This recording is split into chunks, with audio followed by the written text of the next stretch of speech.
एक बार एक गांव में एक संत महात्मा जी आए। उन्होंने गांव के बाहर अपना डेरा लगाया। महात्मा जी लोगों को बहुत सी अच्छी अच्छी बातें बताते थे। थोड़े ही दिनों में वे बहुत प्रसिद्ध हो गए। सभी लोग उनके पास अपनी समस्याएं लेकर आते और वे उन सबको अच्छी अच्छी शिक्षा देते थे।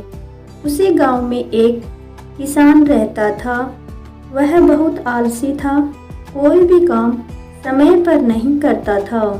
इस कारण वह गरीबी में जीवन जी रहा था।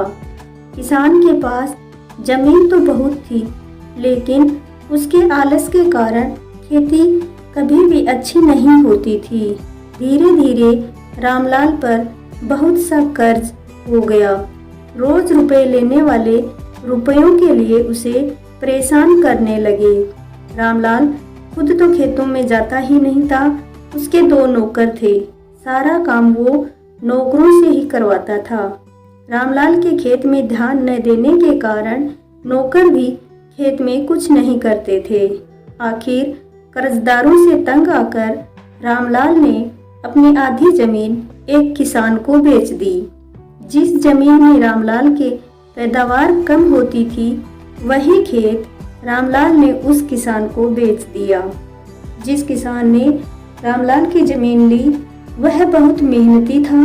वह सारा काम स्वयं समय पर करता था। जो काम उससे नहीं होता, वह मजदूरों से कराता, पर हमेशा उसके साथ ही रहता था। वह कभी अपना काम मजदूरों के भरोसे नहीं छोड़ता था। एक ही फसल में उस किसान ने उन खेतों को इतना अच्छा बना दिया कि उसमें 2 गुनी फसल होने लगी। धीरे धीरे फसल की पैदावार और बढ़ने लगी। रामलाल ने जब ये देखा तो वह अपने भाग्य को कोसने लगा। आखिर एक दिन वह भी रामलाल महात्मा जी के पास गया और अपनी पूरी कहानी सुनाई। महात्मा जी ने कहा, कल हम तुम्हारी समस्या का समाधान बताएंगे। रामलाल के आने के बाद महात्मा जी उसी रात उसके घर आकर उसकी दशा का पता लगाया। दूसरे दिन महात्मा जी ने रामलाल के पूछने पर बताया कि तुम्हारे भाग्य का भेद सिर्फ आओ और जाओ में है। वह किसान आओ कहता है और तुम जाओ कहते हो। इसी से तो उसके बहुत अच्छी पैदावार होती है और आपके कुछ नहीं। रामलाल महात्मा जी की बात नहीं समझ पाया तो महात्मा जी ने कहा, तुम खेती का सारा काम मजदूरों पर छोड़ देते हो और उनसे कहते हो कि जाओ ऐसा काम करो, पर खुद न तो उनके साथ जाते हो और न स्वयं कार्य करते हो। परंतु वह किसान मजदूरों से कहता है, आओ खेत चले। वह उनके साथ जाता है और उनके साथ साथ काम करता है।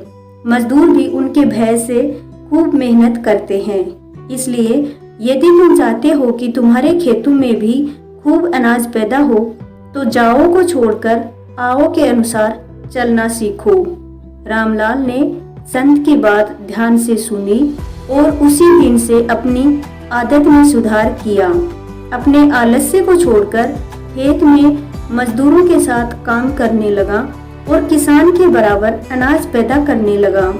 थोड़े ही दिनों में उसने अपना सारा कर्ज चुका दिया। साथियों, भाइयों और बहनों, यदि हमें जीवन में सफलता प्राप्त करनी है, यदि हमें आगे बढ़ना है, तो आलस्य रूपी जंजीर को तोड़ना होगा और आगे बढ़ना होगा।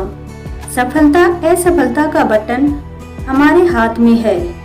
साथियों, मेहनत करेंगे तो सफल, आलस्य करेंगे तो असफल। APJ अब्दुल कलाम जी ने कहा है, आप जैसी आदत बनाओगे वैसी आदत आपका वैसा ही भविष्य बनाएगी। यदि आपने काम को टालने की आदत को छोड़ दिया तो जिंदगी में कभी पीछे नहीं रहोगे। स्टूडेंट लाइफ है, यदि कुछ करना है तो सिर्फ और सिर्फ पढ़ना है। इसी में आपका भविष्य छिपा हुआ है।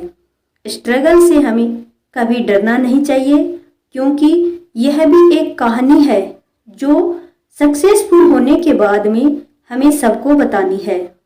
साथियों, भाइयों और बहनों, लोग साथ दें या न दें, यदि हम स्वयं खुद पर 100% देंगे तो कोई भी हमें जीतने से रोक नहीं सकता है।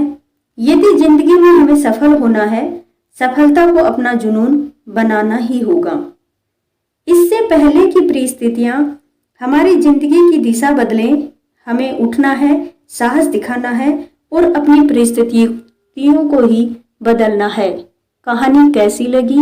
यदि अच्छी लगी तो चैनल को लाइक, शेयर, सब्सक्राइब कीजिए। धन्यवाद।